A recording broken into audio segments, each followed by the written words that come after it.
Ok. Um, entonces, hoy día vamos a hablar del modelo relacional, de formalizar un poco más ese modelo y también vamos a empezar con una introducción breve al, al modelo entidad-relación.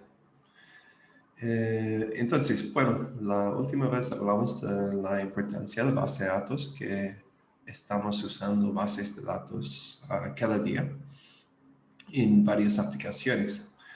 Entonces, y también mencioné que hay varios modelos de datos que podemos usar.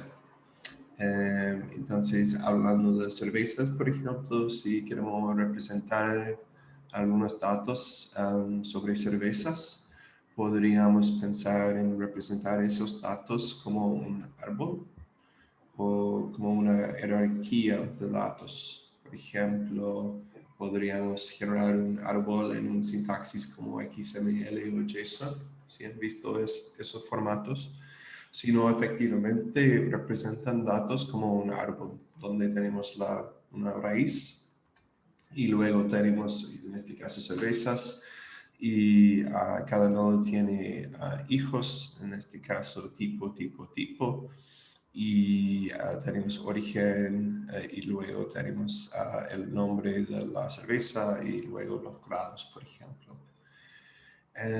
Ahora tiene algunas desventajas este modelo.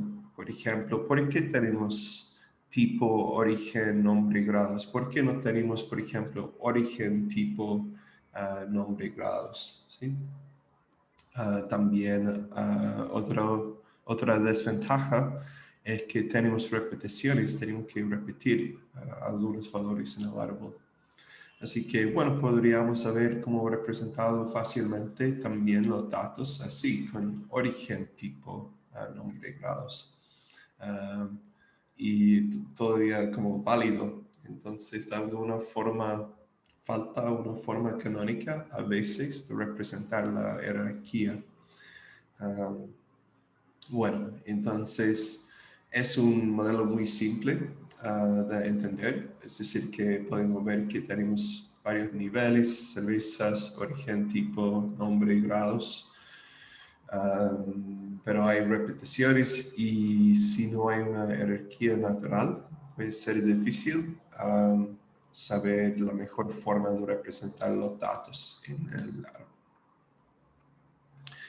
Entonces, otro modelo sería un grafo, donde tenemos nodos y tenemos arcos, y los arcos tienen etiquetas. Por ejemplo, aquí podemos decir que Gross-Pilsner tiene grados 4.9. Así que es bastante flexible, no tenemos repeticiones, es decir, que podemos apuntar al mismo nodo muchas veces. Y lo que bueno efectivamente es que es bastante simple, no tenemos que pensar en una jerarquía o no, simplemente generar nodos y conectar nodos. El problema es que es un poco difícil entender la estructura del grafo. Es decir que, bueno, si tenemos un grafo muy grande con muchos tipos de relaciones, es decir, como etiquetas en los arcos y muchos nodos, puede ser difícil entender como todo el grafo, ¿sí? No hay una estructura obvia. Así que es bastante flexible, pero es difícil como ver la estructura o resumir los datos. El tercer modelo que tenemos es el modelo de datos o modelo basado en tablas. Eso hemos visto antes. Tenemos una tabla cerveza y tenemos la columna nombre, tipo, grados y ciudad de origen. Y eso es bastante fácil entender su estructura, pero un poco menos flexible. Por ejemplo, ¿qué pasa si queremos agregar un nuevo atributo, algo más sobre las cervezas? Vamos a tener que agregar otra columna. ¿Qué pasa si no tenemos los datos completos? Por ejemplo, no sabemos el tipo de alguna cerveza todavía. Vamos a tener un blanco o algo así en la tabla. ¿O qué pasa si tenemos como una cerveza de dos tipos? Si no podemos poner como dos cosas en la misma celda de la tabla. Entonces hay problemas así, es un poco menos flexible. Efectivamente, diferentes modelos de datos tienen diferentes fortalezas y debilidades, ¿sí? Y hablaremos de los otros modelos luego en el curso, pero el modelo formal más establecido es el modelo relacional, ¿sí? Basado en tablas.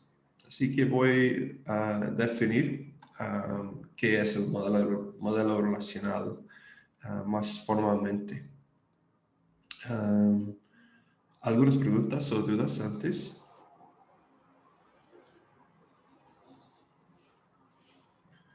Yo creo que he perdido el chat.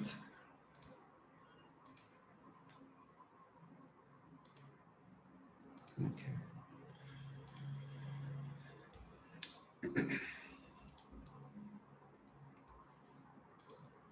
¿Todo bien? Ok.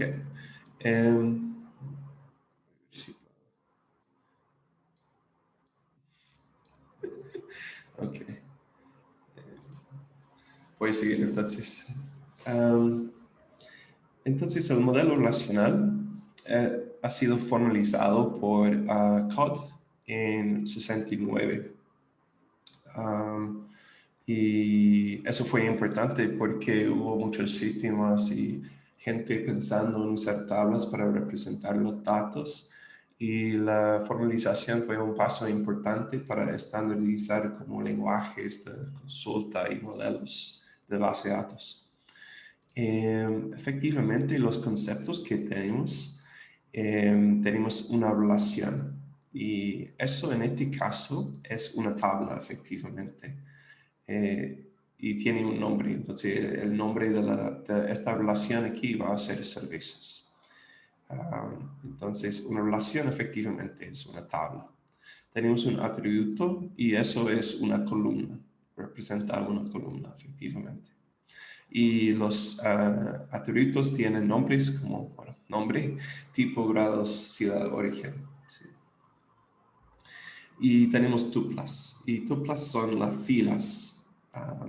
Efectivamente, cada fila es una tupla. Entonces aquí tenemos tenemos 7 tuplas. ¿Sí? Entonces tenemos una relación con 4 atributos y 7 tuplas. Ok. Entonces el esquema de la tabla es efectivamente una descripción de la relación. Es decir, la descripción de la tabla sin sus datos sería como efectivamente el nombre de la relación y los nombres de los atributos. Un esquema entonces es un conjunto de esas relaciones. Un esquema puede tener varias relaciones y es una descripción de cada relación, su nombre y los nombres de los atributos de cada tabla, cada relación. Entonces, aquí tenemos un problema quizás, ¿sí? Que tenemos repeticiones de nombres de atributos.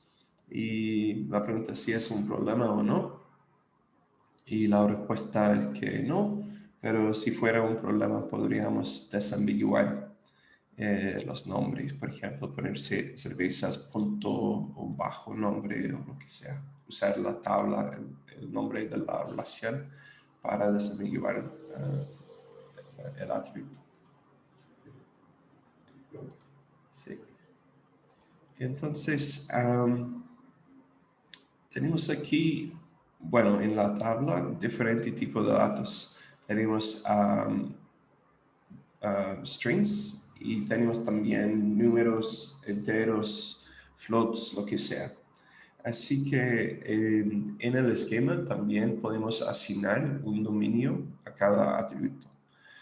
Por ejemplo, podemos decir que en cervezas el nombre es un string, el tipo es un string, grados es un float, precio unitario es un entero, etc. Ahora en SQL, el lenguaje que vamos a ver después, los nombres son diferentes. Por ejemplo, un string se dice varchar para un string, pero no importa en este momento. Lo más importante es que a cada columna podemos asignar un tipo de datos. Entonces, una instancia de un esquema es un conjunto de tuplas para cada relación de ese esquema. Efectivamente, si tenemos un esquema así, una instancia es algún ejemplo de datos que satisface como el esquema. Por ejemplo, aquí tenemos una instancia, ¿sí? Es como efectivamente un conjunto de tuplas, de filas para cada relación. Y un conjunto no tiene que ser, puede ser vacío, es decir, que en este caso no tenemos tuplas. Y está bien. Entonces, una instancia efectivamente dice todas las bases de datos que podríamos tener con ese esquema. Todas las bases de datos válidas. Y bueno, el conjunto puede ser vacío. Entonces, ¿cuáles son las consecuencias de esta definición? Algunas ideas que hemos dicho. Que una instancia de un esquema es un conjunto de tuplas para cada relación de ese esquema. Parece más o menos obvio lo que estoy diciendo hasta ahora, pero tiene consecuencias también, especialmente con respecto a la definición de un conjunto. Entonces, algunas ideas de las consecuencias de decir que es un conjunto de tuplas. No tiene orden. Exactamente, sí. Es una cosa y otra cosa. No se puede repetir.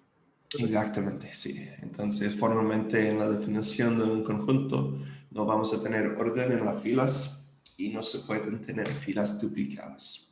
Eso es como el modelo formal, el modelo relacional formal. Ahora, vale destacar que SQL, que fue definido un poco después, hace algo diferente. Permite orden en las filas y permite filas duplicadas, pero por el momento no estamos hablando de eso. Entonces, no hay orden en las filas de la tabla y no se pueden tener filas duplicadas. Ok. Entonces, bueno, tenemos una instancia, no sé por qué tengo este slide de nuevo. Bueno, aparte de la instancia, podemos definir algunas restricciones sobre un esquema. ¿Y qué significa eso? Significa, son restricciones formales que podemos imponer a un esquema que todas sus instancias deben satisfacer. Efectivamente son formas de mantener o garantizar la coherencia de los datos. ¿Sí? Y podemos usar también las restricciones para implementar algunas optimizaciones después, porque tenemos más información sobre los datos que podemos aprovechar para optimizar los procesos sobre los datos. Entonces, por lejos, la restricción más importante tiene que ver con llaves. Y voy a definir qué son llaves, entonces, en este contexto. Un conjunto de atributos de una relación forma una superllave. Vamos a ver tres formas de llaves, pero la primera forma es una superllave.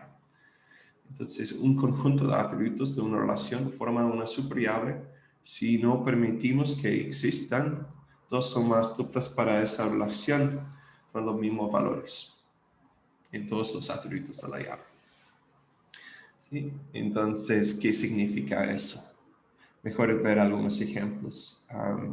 Entonces, tenemos cervezas aquí y estamos buscando una superllave. Es decir, que estamos buscando un conjunto de atributos, puede ser tipo grados, puede ser tipo grados y la origen, puede ser nombre y grados, tal que no hay repetición de todos los valores de esos atributos en la tabla.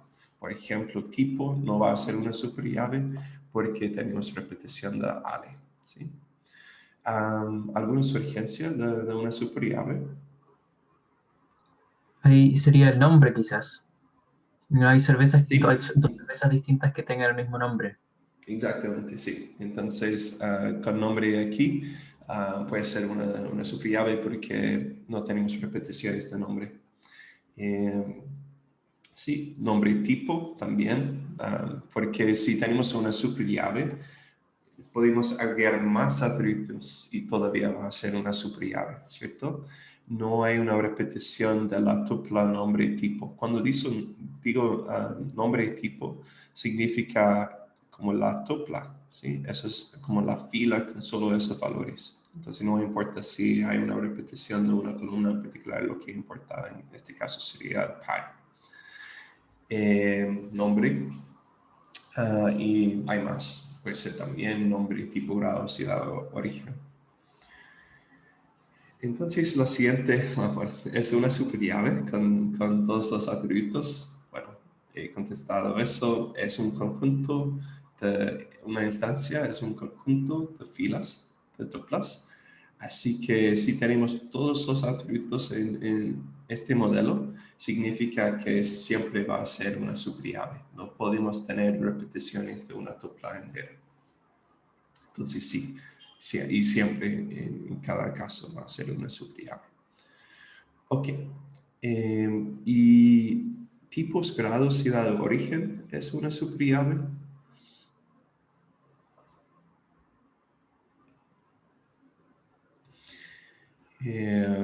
Parece que no, ¿cierto? Porque tenemos una repetición acá, tipo, grado, ciudad de origen. Tenemos Ale 5 Punta Arenas a 2 veces, así que no.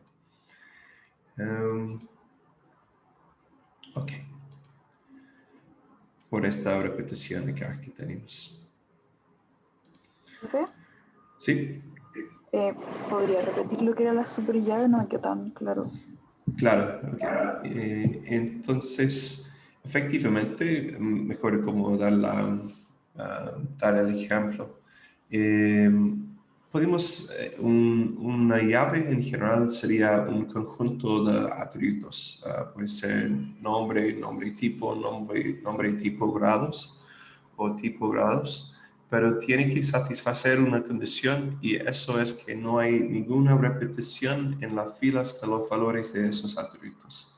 Entonces, por ejemplo, tipo no es una llave. ¿Por qué no es una llave? Porque tiene repeticiones de ale. ¿Sí? Podríamos intentar como agregar o pensar que tipo grados va a ser una llave, ¿cierto?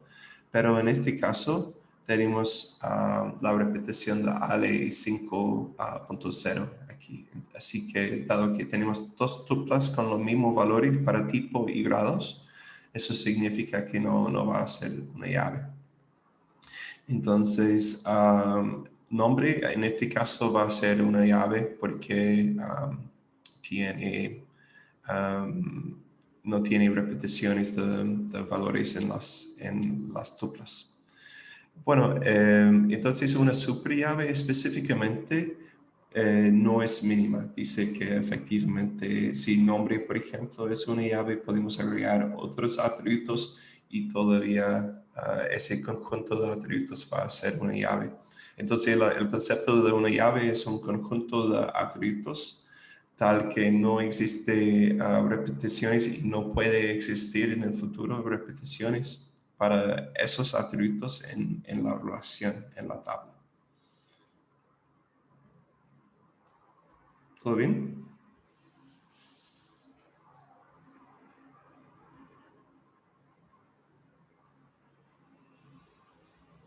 Okay. Profesor, Sí. hola.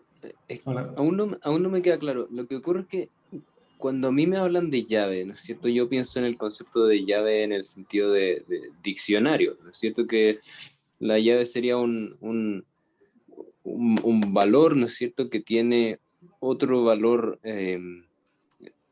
añadido, adjuntado. Entonces, usted me está diciendo que aquí las llaves pueden ser también conjuntos. La llave puede ser un conjunto de atributos, sí. Y podría describirlo de una forma diferente. Bueno, yo quiero como encontrar una tupla en particular de la tabla. ¿cierto? A ver, quiero como encontrar una tupla, solo una tupla. Y me gustaría saber cuáles atributos, es decir, cuáles columnas tengo que definir para saber que solo voy a encontrar una tupla de la tabla con esos datos, ¿sí? Entonces, dado nombre, por ejemplo, sé que voy a poder como encontrar, si me das el nombre, voy a saber exactamente la fila de la tabla en este caso, ¿sí? Si me das el nombre y el tipo, bueno, todavía voy a poder hacerlo, no necesito el tipo, pero tengo el nombre, ¿cierto? Entonces eso también es una llave. O si me das como el tipo, grados y ciudad de origen, no voy a poder encontrar la fila exacta porque con los valores que me das de tipo, grados y ciudad de origen, voy a tener al menos dos filas aquí. Eso sería la idea. Entonces son todos los valores como necesarios, los atributos necesarios para saber o para identificar exactamente una tupla de la tabla. Máximo una tupla, puede ser 0 tuplas también. ¿Sí? Ya, perfecto. Muchas gracias por la explicación. Ahí me quedó claro. Okay. Okay. Entonces, aquí no es una superllave porque tenemos, no es suficiente para identificar la tupla. Ok, entonces un conjunto de atributos de una relación forma una llave candidata. Hemos visto una superllave, ahora una llave candidata. Si es una superllave y no hay un subconjunto propio de esos atributos, que es una superllave. Perdón. Efectivamente, lo que quiero decir aquí es que una llave candidata es una llave y es una llave mínima. Es decir, que no tenemos atributos redundantes, atributos que no necesitamos en la llave. Entonces, es el mismo concepto, salvo que no podemos tener atributos innecesarios en la llave candidata. Entonces, ¿cuál sería la llave candidata, la llave mínima más natural aquí? Sería probablemente nombre, solo nombre, ¿sí? Ahora, en el esquema, lo que vamos a hacer es vamos a identificar como la llave con o las llaves candidatas con subrayar los atributos en la llave. La siguiente es una llave candidata.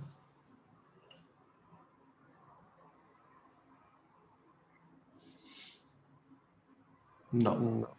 Sí. No es porque no necesitamos el tipo, entonces la llave no es mínima. Así que no. Es una superllave, sí. Si me das como el nombre y el tipo, te puedo decir exactamente la fila, pero no hay un subconjunto propio que es una superllave. Es decir, que podemos sacar tipo y todavía tener una superllave, así que no es una llave candidata. ¿Hay otra llave candidata en la tabla a partir del nombre? No. No puede haber, porque otra llave candidata no puede contener nombre. Si nombre es una llave candidata, no podemos tener nombre grado, nombre ciudad original. Así que incluso tomando todos los otros atributos, no es una superllave, porque tenemos la repetición de estos tres valores aquí. Así que la única llave candidata que tenemos es nombre. Ok.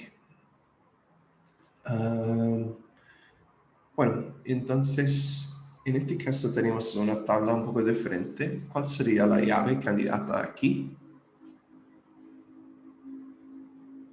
No hay ninguna. Ah, no, sí. Sí, Nombre tipo. ¿Nombre tipo? Sí. nombre tipo puede ser, sí. Entonces, nombre tipo, por ejemplo. Ahora hay algo importante que quiero destacar aquí, que efectivamente, según estos datos, sí. Según estos datos, nombre tipo sirve, ¿sí? Pero ¿qué pasa en el futuro si tenemos Tarapacá Merlot 2015 y así? Entonces, en ese caso no va a ser la llave candidata, nombre y tipo. Entonces, una distinción importante aquí es que una llave es una restricción que vamos a definir. No es una descripción de los datos actuales. Puede ser que en una instancia actual, algo como nombre y tipo, por ejemplo, puede ser una llave candidata o una llave primaria, ¿sí?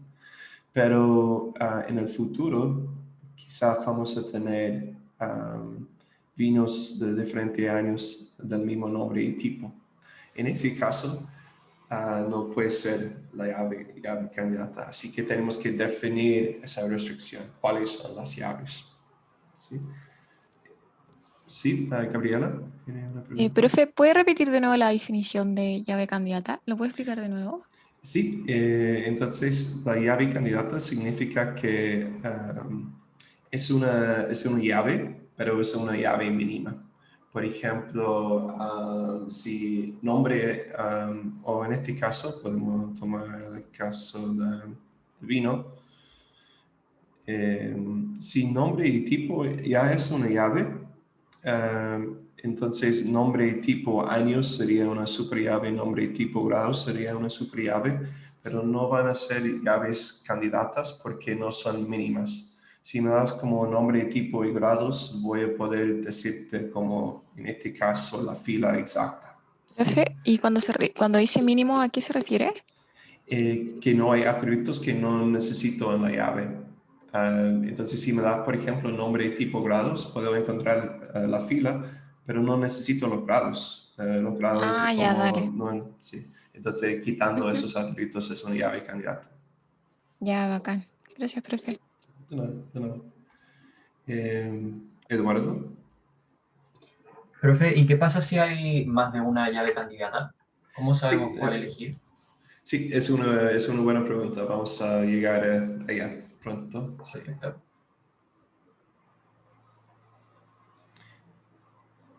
Ok, vamos a seguir entonces.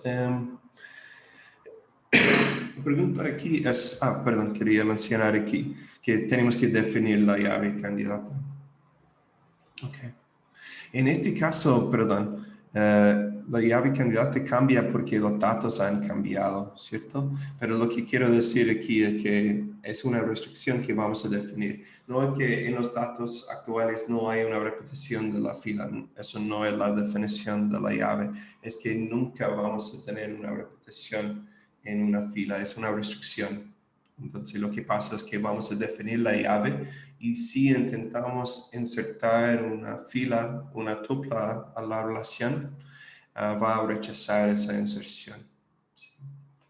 Entonces es algo que tenemos que definir antes de tener los datos, muchas veces. Entonces, en este caso, la pregunta es si es una instancia del esquema. Ahora tenemos la restricción de la llave y podemos decir que no, porque no satisface como las restricciones del esquema. Rompe de alguna forma la llave. Ok, podemos tomar Profesor, entonces... ¿Sí? tengo una pregunta. Me suena algo paradójico el hecho de que es necesario escoger la llave antes de tener el esquema. Sí. No, antes de tener como la instancia, los datos. Si dije es quizás, no quería decir eso, perdón. No antes del esquema, antes de la instancia, antes de los datos.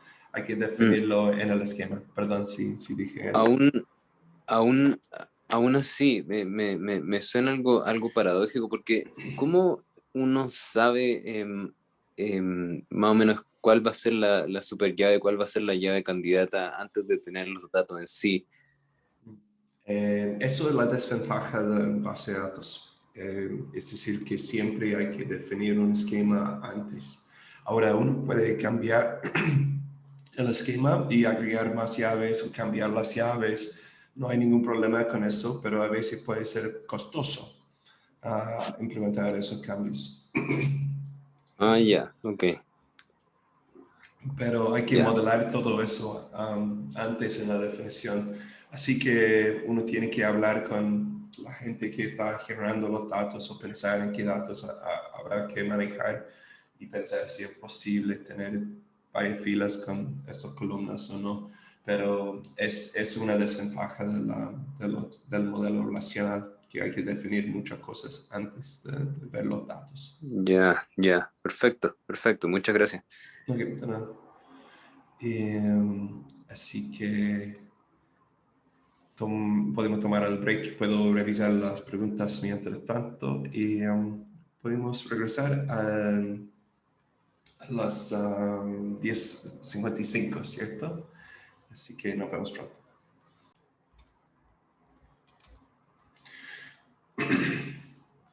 Ok, entonces aquí tenemos una relación de persona. Tenemos root, nombre, fecha de nacimiento, madre root y padre root. Aquí hablando supongo de padres biológicos. Intuitivamente hay otra llave candidata aparte del root. Eso es la razón por qué tenemos root. El root efectivamente es la llave primaria, es la llave de todas las base de datos en Chile. Pero bueno, hay otra llave candidata aquí.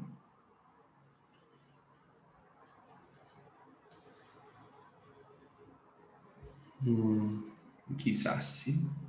No estoy seguro, pero puede ser nombre y madre root o padre root. Sí, podría ser quizás nombre y madre root. O quizás algo como nombre y padre root también, si no tenemos un tipo como Genghis Khan. Así que, bueno, pero la llave de alguna forma más natural aquí va a ser root, por supuesto. Así que una superllave identifica cada fila. Una llave candidata es una superllave mínima. Cualquier como subconjunto propio de una llave candidata no va a ser una superllave.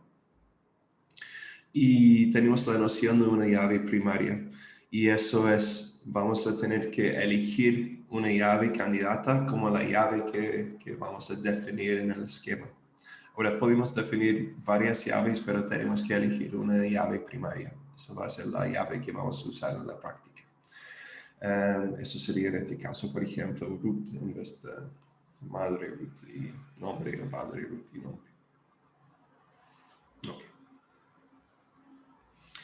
Así que, bueno, entonces, otro concepto que tenemos que definir es una dependencia funcional. Es algo relacionado a una llave. Entonces, la idea es como dada una relación y dos conjuntos de atributos X y Y.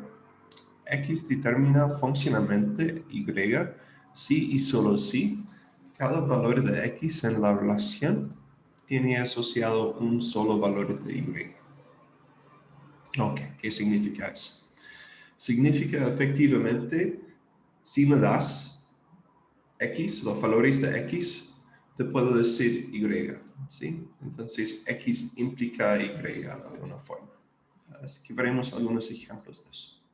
Tenemos la tabla de cervezas de nuevo. Hay una dependencia funcional aquí. Bueno, entonces, por ejemplo, Nombre, ciudad. sí, nombre, ciudad, nombre, grados, nombre, tipo, nombre, cualquier cosa.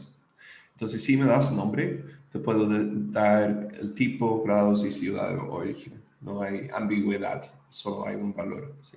Entonces, si me das cross 5, digo Ale 7.2, creo que vi.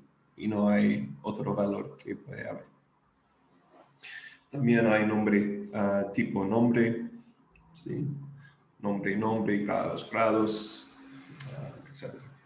Y uno más interesante quizás es grados actualmente en los datos, al menos. Si me das el valor de grados, te puedo decir el tipo y ciudad de origen. Por ejemplo, si me das 5, hay dos valores de grados de 5 acá, ¿sí? pero tienen el mismo tipo y ciudad de origen. Entonces todavía te puedo decir exactamente, si me das 5 grados, te puedo decir, bueno, tipo A de ciudad de origen a Punta Arenas y no hay ambigüedad. Eso es una dependencia funcional. Si me das X, los valores de esos atributos aquí, te puedo dar Y, los valores de los atributos acá. Okay. Aquí de nuevo, probablemente no es una dependencia funcional real, es solo que en los datos actualmente esa dependencia funcional aplica. Y de nuevo tenemos que definir las dependencias funcionales. No es que podemos extraer las dependencias funcionales de los datos, tenemos que definirlas. Entonces es de nuevo una restricción definida, no una descripción de los datos actuales. Ok. Ciudad de origen implica tipo. Es una dependencia funcional en este caso.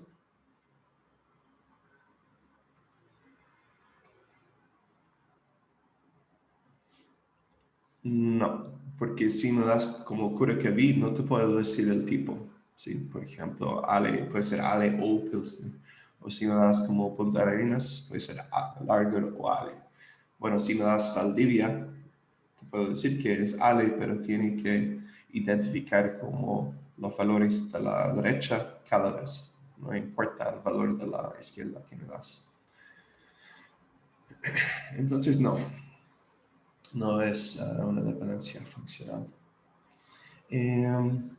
Bueno, entonces hay una dependencia funcional aquí usando la llave primaria. Hemos cambiado la tabla un poco para tener marca y nombre para separar ambos. Hay una dependencia funcional usando la llave primaria. Eso sería marca, nombre, ¿implica algo?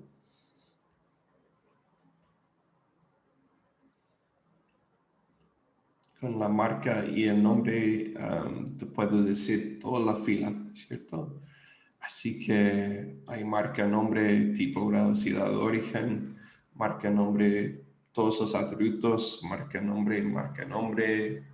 Puedo tener, si tengo la llave primaria acá, puedo tener cualquier conjunto o subconjunto de los atributos de la relación a la derecha. Ok. Entonces, una llave, super o candidata de una relación determina funcionalmente todos los atributos de la relación. ¿Sí? Ahora, ¿qué significa eso? Significa, es otra forma de formalizar la noción de una llave, basado en la definición de una dependencia funcional. Entonces, tenemos los dos conceptos de llaves y dependencias funcionales y tienen alguna relación. Entonces, ¿cómo podemos encontrar las llaves candidatas usando las dependencias funcionales? Si te doy como todas las dependencias funcionales, ¿me puedes decir cuáles son las llaves candidatas?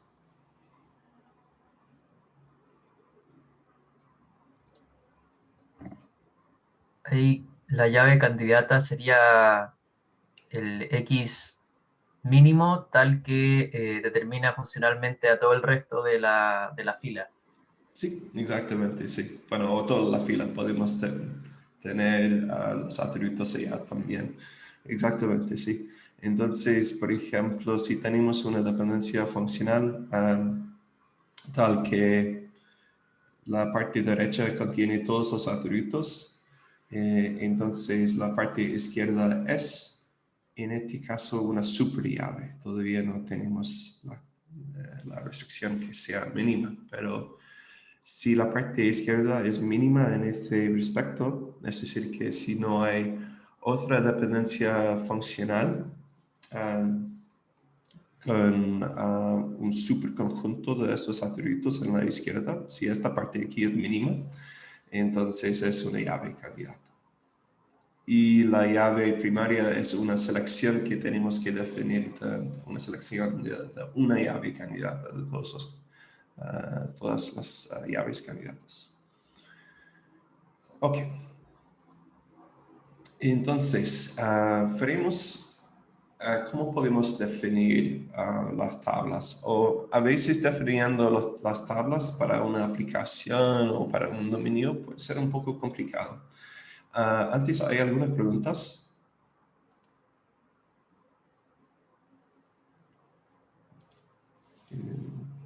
Puedo ver el chat, sí.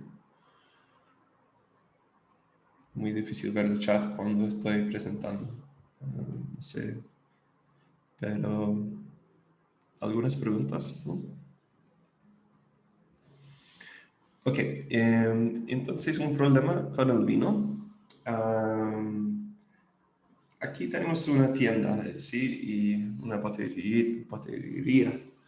No sé por qué es difícil pronunciar esa palabra, pero tenemos stock y tenemos una relación de stock que tiene el nombre del producto, la cantidad del producto en stock y el precio.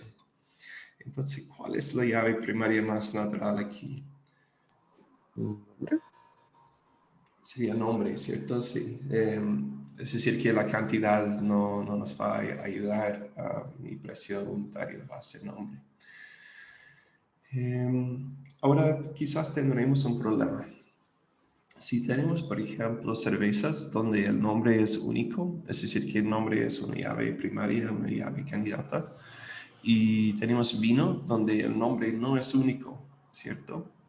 Donde necesitamos el tipo también para identificar una fila, vamos a tener un problema, porque si ponemos, por ejemplo, Tarapacá en stock, vamos a tener dos diferentes tipos de Tarapacá, y eso significa que va a ser difícil, no vamos a poder registrar como la cantidad o precio unitario para Tarapacá Carmenere o Tarapacá Merlot. Así que vamos a tener problemas, ¿cierto? ¿Por qué? Porque efectivamente aquí no tenemos espacio para poner el tipo para identificar bien el vino en la tabla en stock. Entonces, ¿cuál sería la solución acá para ese problema de no poder identificar un vino en esta tabla? ¿Cómo podemos solucionar este problema? Bueno, hay varias soluciones. Puedo proponer uno y veremos después si tienen más urgencias. La primera solución sería dar un nombre más específico al vino, es decir, cambiar de alguna forma la tabla o los datos para siempre tener como nombre como una llave primaria. Alguna desventaja de eso es que puede ser que vamos a tener que incluir datos de otras columnas en la columna de nombre y luego va a ser difícil, por ejemplo, encontrar como las filas con Tarapacá, todos los vinos de tipo Tarapacá, ¿cierto? Entonces puede ser redundante o puede ser más difícil después consultar los datos si hacemos algo así. Pero es una solución, al menos. Entonces, en stock, el nombre es suficientemente específico para poder encontrar o identificar el vino. ¿Otras sugerencias de soluciones?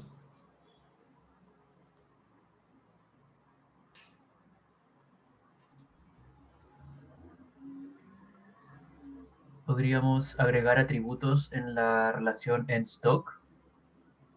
Ok, sí. Entonces, lo que podríamos hacer es agregar como en stock tipo, ¿sí?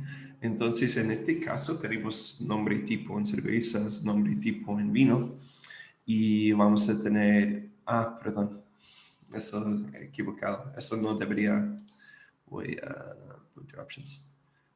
Eso no debería, no deberían tener esas cosas. Entonces, tenemos nombre y tipo en stock, tal que podemos identificar el vino y podemos identificar también las cervezas. En el caso de cervezas, tenemos tipo y eso es una superllave. Si no necesitamos el tipo, pero igual podemos ponerlo para satisfacer de alguna forma la llave aquí. La desventaja de eso es que tenemos ahora una copia de tipo y no necesitamos esa copia. esa cosa no sirve para nada, es solo para llenar la columna, la llave con algo, ¿cierto? ¿Por qué no necesitamos? Porque está aquí. Sabemos si es Austral Jagen, podemos ir acá y es ARE. Es decir, que Austral Jagen determina funcionalmente el ARE, el tipo, el nombre de cerveza determina el tipo. Así que teniendo el tipo acá no sirve para nada, solo para llenar la llave. Así que, bueno, no es una mala solución, pero no es ideal tampoco. Sí. Entonces, otra solución.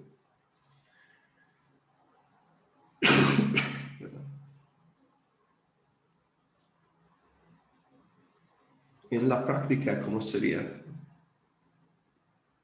¿Alguna idea de cómo lo harían en las tiendas? ¿Qué hacen? El código de barra.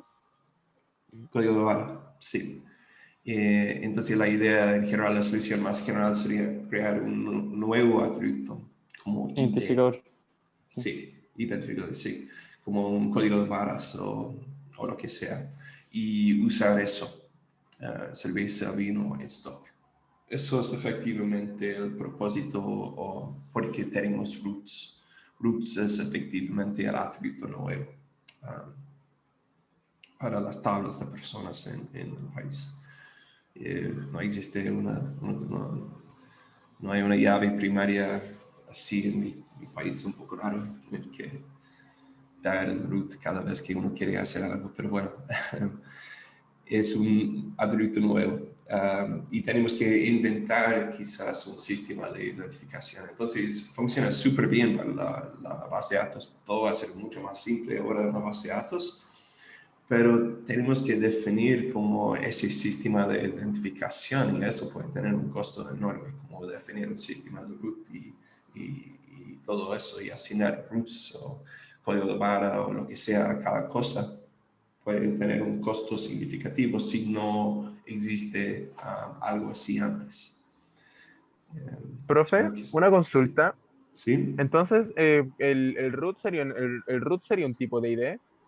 Sí, de cada persona, sí. El root efectivamente es la llave primaria. Hay muchas tablas de persona, cliente, lo que sea, empleador en varias empresas, en el gobierno, en los hospitales, y usan la tabla de persona o de empleado o de cliente o lo que sea, la llave primaria va a ser root, o alumno o profesor en la universidad.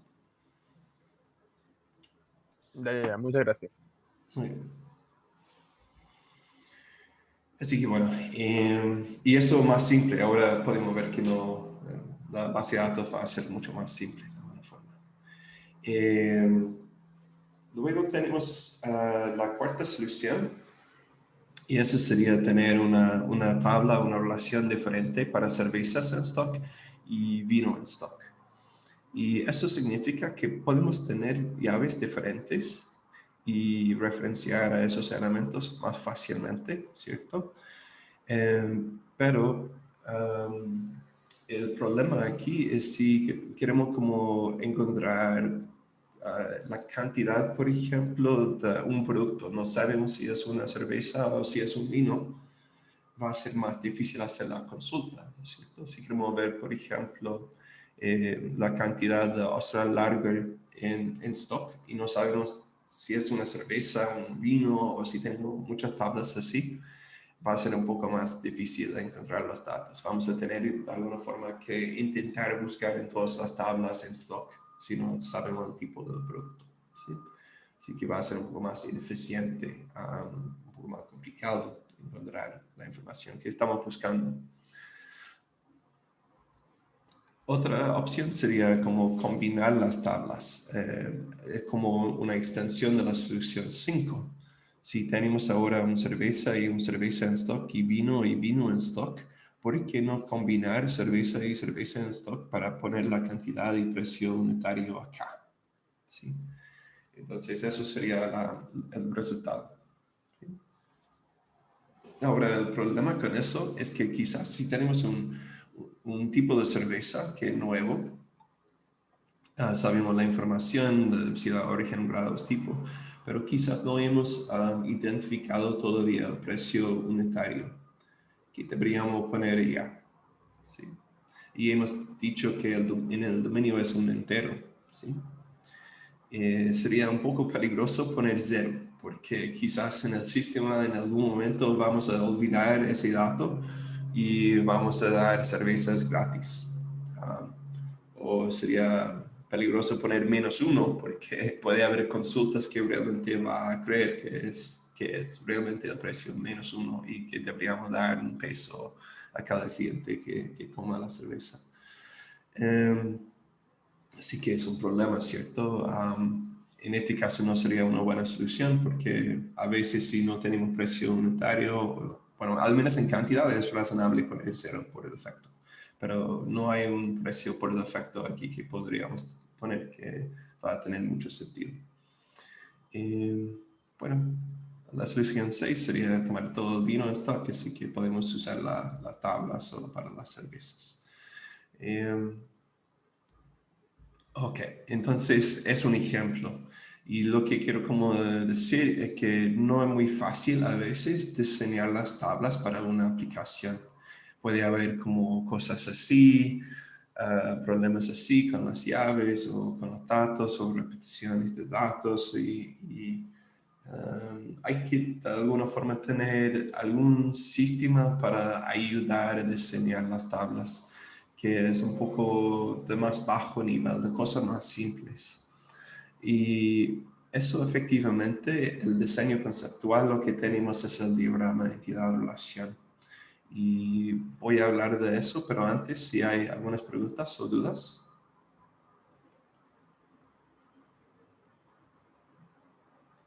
¿No? Bueno, entonces una breve introducción porque solo nos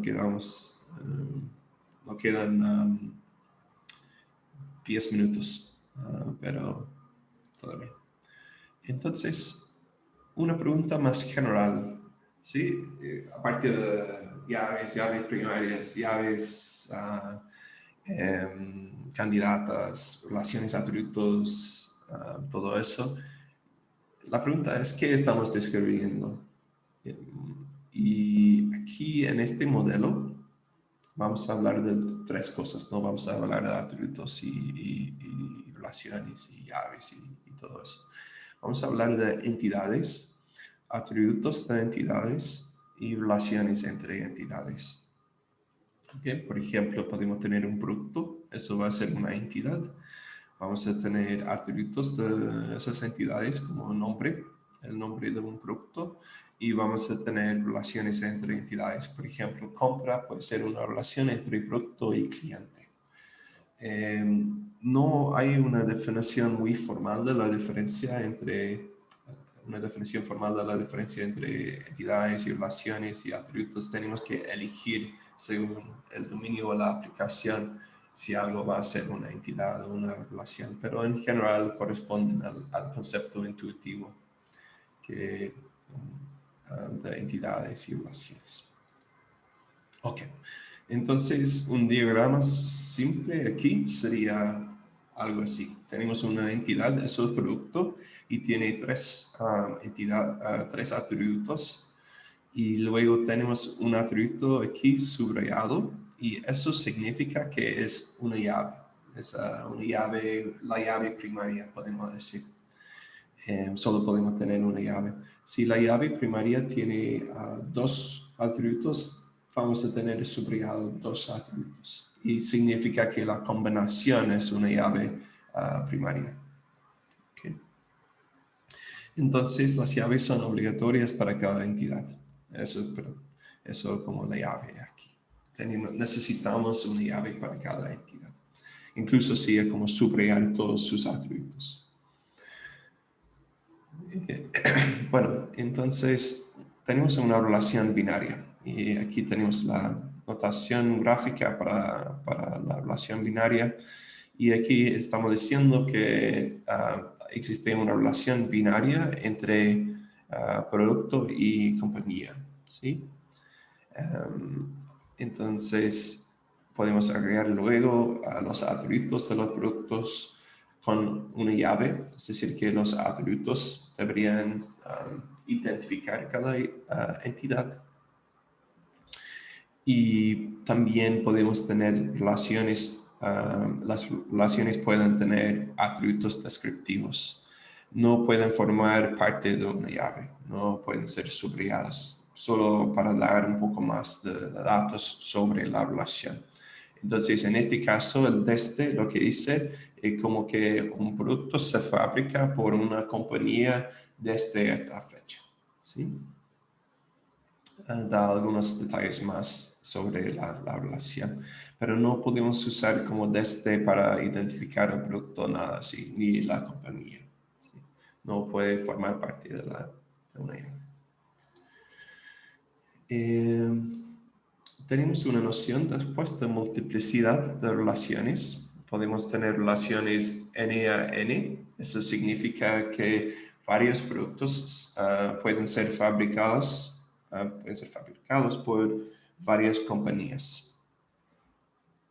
Entonces, n significa aquí 0 o más. Entonces, puede haber, por ejemplo, una compañía que no tiene ningunos productos, que tiene 2025 productos, lo que sea. Y también en la otra dirección dice que un producto puede ser fabricado por 0 compañías, 5 compañías, lo que sea. Luego tenemos n a 0 o 1. ¿Y qué significa eso? Significa que en este caso, un producto puede ser fabricado solo por 0 o una compañía. ¿Sí? Que no podemos tener un producto efectivo, un producto fabricado por 2, 3, 4 compañías. ¿Sí? Máximo 1. Entonces, esa flecha indica eso.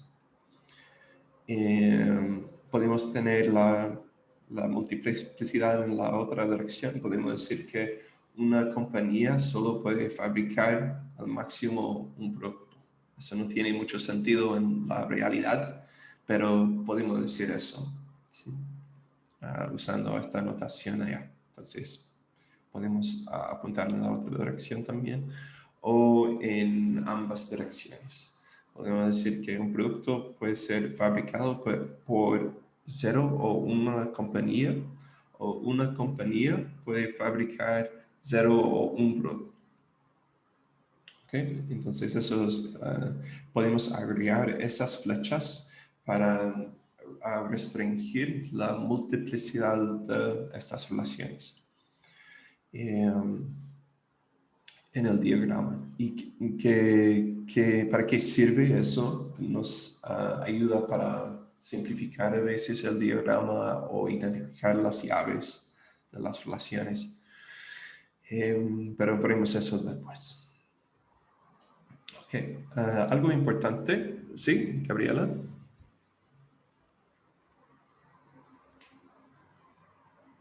Perdón, de antes creo. Profe, no, parece que lo tenía levantada hace rato, pero no lo había como bajado, perdón. Sí, perdón, sí me di cuenta de eso. Ningún problema. Entonces, algo muy importante, sé que probablemente han visto cosas parecidas en otros cursos, como UML o cosas así, y hay muchas convenciones para modelos parecidos, pero es muy, muy importante en este curso solo usar las convenciones del curso, por favor, porque si no va a ser imposible para los ayudantes y para nosotros corregir las tareas, por ejemplo. Aunque sé que más o menos significa la misma cosa, no se pueden usar las otras convenciones, porque hay tantas que a veces significan cosas diferentes, que hay que usar las convenciones de ER en particular del curso. Que solo usaremos esta convención en el curso.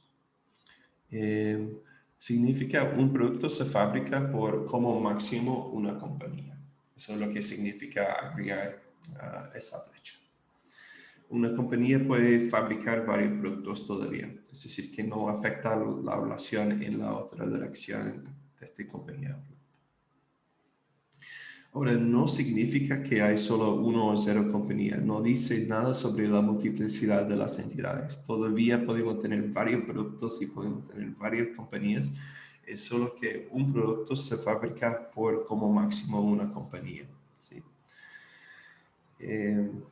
Las fechas son difíciles de recordar, pero siempre uso como el ejemplo del ciudadano apunta a su presidente. ¿Sí? Entonces, varios ciudadanos tienen al máximo un presidente. Bueno, si son ciudadanos de varios países, supongo que no, pero en este caso vamos a asumir que solo tenemos ciudadanos de un país. Así que para ayudar a recordar eso, tenemos varios ciudadanos apuntando a su presidente. Bueno, es el día de San Patricio, entonces no sé si pueden adivinar cuál país es. No es necesario tener un presidente, incluso. Algunos países no tienen presidente y eso significa 0 o 1 en estos casos. Así que bueno, ojalá no van a olvidar ahora de eso, que todos los ciudadanos apuntan a su presidente. Bueno, entonces aquí tenemos un ejemplo de un diagrama un poco más complejo con varias entidades, atributos sobre las relaciones, y aquí tenemos una restricción de multiplicidad que dice que un producto puede ser fabricado por 0 o una compañía en este caso. Y también tenemos personas empleadas por 0 o una compañía. Una persona puede comprar varios productos, un producto puede ser comprado por varias personas, etc. ¿Sí? Multiplicidad de atributos. Aquí no tenemos flechas, siempre es a 1. Entonces, 1 a 1, por ejemplo, en el caso de root, una persona tiene un root tiene una persona, o n a 1. Es decir, una persona tiene un nombre, pero varias personas pueden tener el mismo nombre. ¿Sí? Así que, bueno, la próxima vez vamos a seguir hablando de ese modelo conceptual. También pueden leer más en el libro aquí sobre eso. No sé si hay algunas preguntas o dudas. Voy a ver el chat ahora, es un poco difícil verlo. Ha desaparecido, que fue stop share. No sé qué pasa, cómo está Irlanda, sí. Ok. ¿Hay clase auxiliar esta semana? No, porque no tenemos lab, no hemos empezado con las tareas.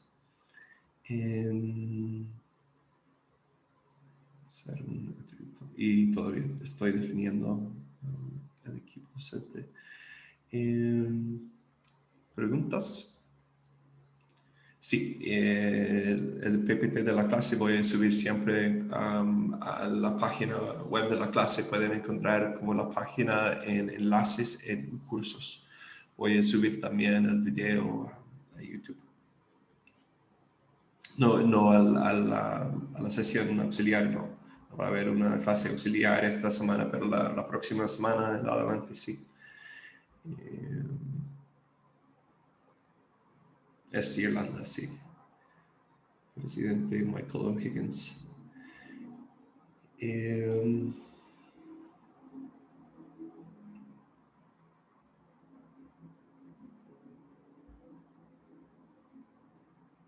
No, va a haber más auxiliares. Va a haber un auxiliar cada semana cuando haya o labs o proyectos. Efectivamente va a haber una sesión auxiliar cada semana después de esta semana, más o menos. Cada viernes, pero esta semana no. No, profe, me refiero a personas. Solo 2 personas como auxiliar. Oh, no, eso es el problema que sí, entiendo ahora, sí, pero no, va a haber 4, espero. Todavía tengo que Que confirmar. somos bastante alumnos, entonces a lo Claro, mejor 2. yo creo que en este momento dice 4 auxiliares y 8 ayudantes. Lo cual todavía no es mucho porque hay muchas tareas y todo eso, pero debería servir, ojalá. Si quieren como tener el PowerPoint antes de la clase, sí, ningún problema. Puedo subir un poco antes de la clase, no, o quizá la noche antes o algo así. El PDF y el PPT. Hay que tener en cuenta que con la hora de clases tengo que cortar, intento no cortar como contenido importante, es decir, que intento como tener clase un poco más eficiente, pero en el PPT he ocultado muchos slides que no van a ver en la clase. Pero con el PDF no van a ver los slides ocultados.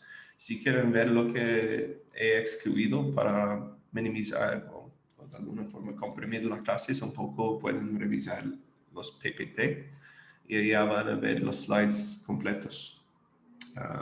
Pero si están avanzando en el PPT van a ver muchos slides que no voy a tener todo eso. Eso no sé si hay más preguntas o dudas o comentarios.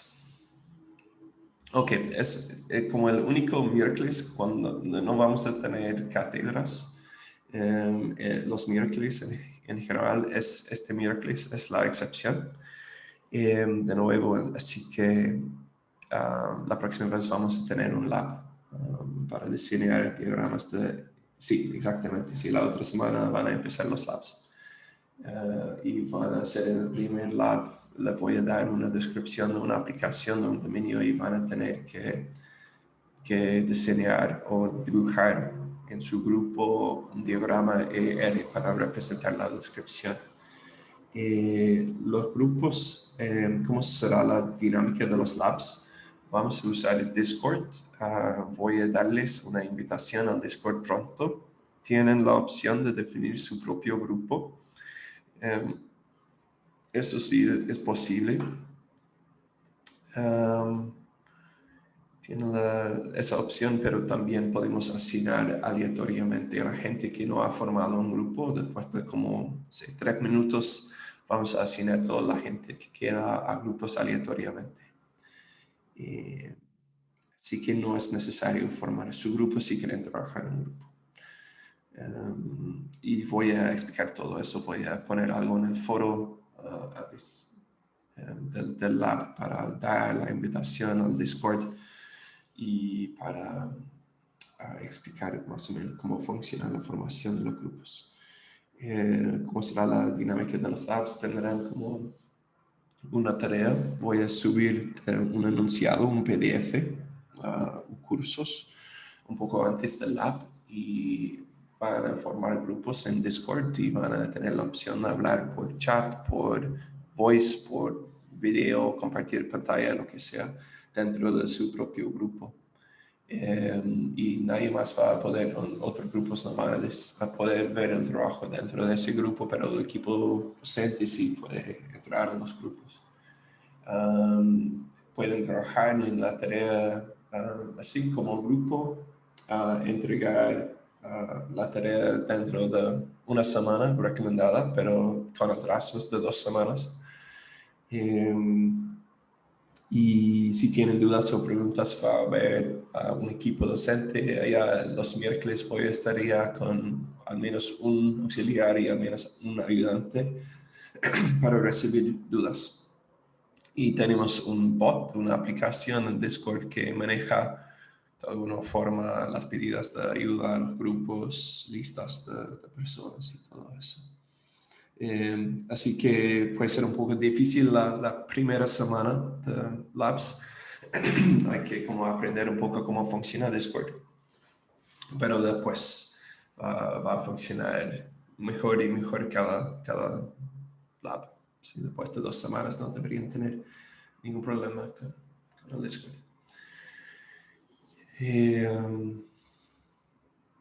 ¿Más preguntas?